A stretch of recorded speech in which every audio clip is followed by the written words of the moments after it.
সুপ্ৰিয় দৰ্শক ও ফাৰ্মাৰ বন্ধুসকল, এমাৰ এগ্ৰ প্ৰজেক্টলৈ আপোনালোকক স্বাগতম। আমাৰ আজিৰ ভিডিঅ'ৰ মূল বিষয়সমূহ হ'ল ব্ৰইলাৰ মুৰ্গী বা লোকেল মুৰ্গীক হাগনি বা ডায়েৰিয়া ডিচেণ্টেৰি কিয় লাগে আৰু এই বেমাৰৰ পৰা হাত সাৰিবৰ কাৰণে আমি কি ঔষধ ব্যৱহাৰ কৰিব পাৰি, সেই ঔষধসমূহ আপোনালোকক মই দেখুৱাই যাম আৰু মই এই ঔষধসমূহ ব্যৱহাৰ কৰি মই উপকাৰ পাইছোঁ।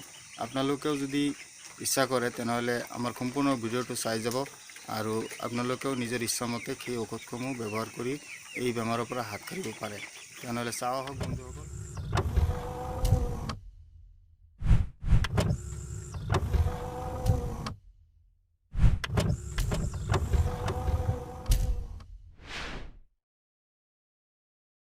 বন্ধুসকল, ব্ৰইলাৰ বা লোকেল মুৰ্গীৰ 2 এদিনীয়া সৰু পোৱালিৰ সামান্য এটা হাগনি লগাটো স্বাভাৱিক হ'বও পাৰে, যেহেতু খালী পেটত পোনপ্ৰথমত দানা খায় অলপ চলপ এইটো হাগনি হ'ব পাৰে।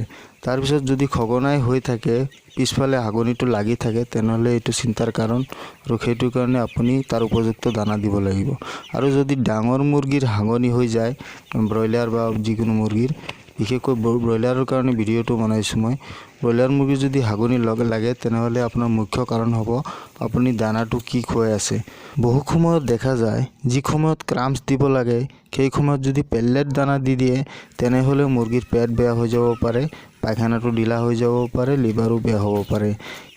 ইয়াৰ উপৰিও বহুদিনৰ পুৰণি ম্যাদ উকলি ৰিজেক্ট হোৱা বা বৰষুণৰ পানীত ভিজি গোট মাৰি বগা বা ক'লা হৈ যোৱা বা পোক পতংগ কীৰা লাগি যোৱা দানা যদি খুৱায় তেনেহ'লেও এনেবোৰ বেমাৰ হৈ যাব পাৰে।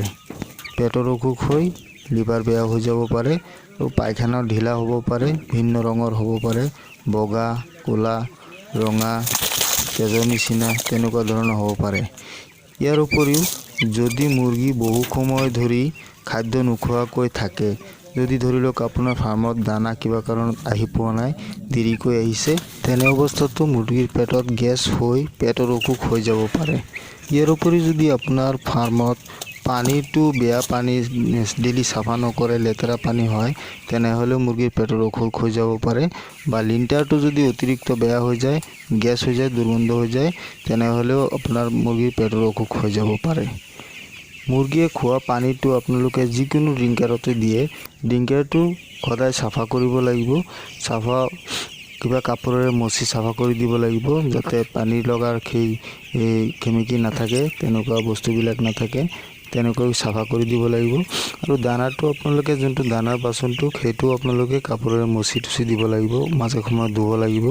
বিশেষকৈ দানাটো আপোনালোকে ধ্যান দিব যে দানাটো উপযুক্ত ভাল দানা আছেনে নাই বা দানাটোত ভিটামিন কেলৰিৰ পৰিমাণ আছেনে নাই, সেইটো আপোনালোকে চাই নিৰ্ণয় কৰি তাৰপিছতে দানাটো খুৱাব, তেনেহ'লে এনেবোৰ বেমাৰ নহয়। বন্ধুসকল, এতিয়া আহক সমাধানৰ ফালে। এই যে ঔষধটো চাই আছে, এইটো এণ্ড্ৰক্স 100 ml থাকে। এইটো এণ্ড্ৰক্স ঔষধটো আৰু ইয়াৰ লগত মিলাব লাগিব আৰু 2টা ঔষধ মিলাব লাগিব। যদি আপোনালোকে এইটো ঔষধ পাই যায় ক'ৰবাত, আৰু যদি এইটো নাপায় তেনেহ'লে আৰু এটা ঔষধ আছে, সেই ঔষধটো মই দেখুৱাই আছোঁ। এই যে চাই আছে, এইটো সেই একেই কামৰ, এইটো এণ্ড্ৰফ্লক্সাচিন অৰাল সলিউশ্যন। এইটো যদি সেই ঔষধটো নাপায় তেনেহ'লে এইটোৰে আপোনালোকে কাম চলাব পাৰিব, একেই কাম কৰিব। এতিয়া দেখুৱাম আপোনালোকক কোনকেইটা ঔষধ একেলগত মিলাই খুৱাব লাগিব। আপোনালোকে লিভাৰ এটা আনি ল'ব, যেনেকৈ আমি ব্ৰুটন আনি লৈছোঁ, ব্ৰুটন আৰু এণ্ড্ৰক্স আনি ল'ব আৰু এই 2টা আগতে দিব। আপুনি O2 টেবলেটটো প্ৰথমতে নিদিব। যদি কাম নকৰা হৈছে এই 2টা ঔষধে তেনেহ'লে আপুনি অৱশেষত গৈ O2 টেবলেটটো দিব। প্ৰথমে 100 লিটাৰ পানীত, ধৰি লওক 1000 মুৰ্গীৰ অনুযায়ী, আপোনাৰ মুৰ্গী যিমান আছে মুৰ্গী অনুযায়ী 100 লিটাৰ পানীত 100 ml দিব ব্ৰুটন আৰু 100 ml দিব এণ্ড্ৰক্স।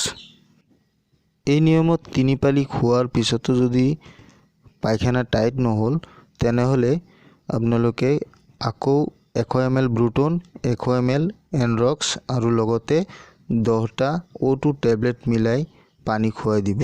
বন্ধুসকল এইখিনি পথ্য এই নিয়মত খোৱাৰ পিছত অৱশ্যই আপোনাৰ বেমাৰ ভাল হ'ব। ভিডিঅ'টো সম্পূৰ্ণ চোৱাৰ বাবে বন্ধুসকলক অশেষ ধন্যবাদ। আৰু যিসকল নতুন বন্ধুৱে আমাৰ ভিডিঅ'টো চাই আছে তেওঁলোকে অৱশ্যই আমাৰ চেনেলটো ছাবস্ক্ৰাইব কৰি আমাৰ লগতে থাকিব আৰু লাইক কমেণ্ট কৰি আমাক সহায় দিব। ধন্যবাদ। জয় অসম।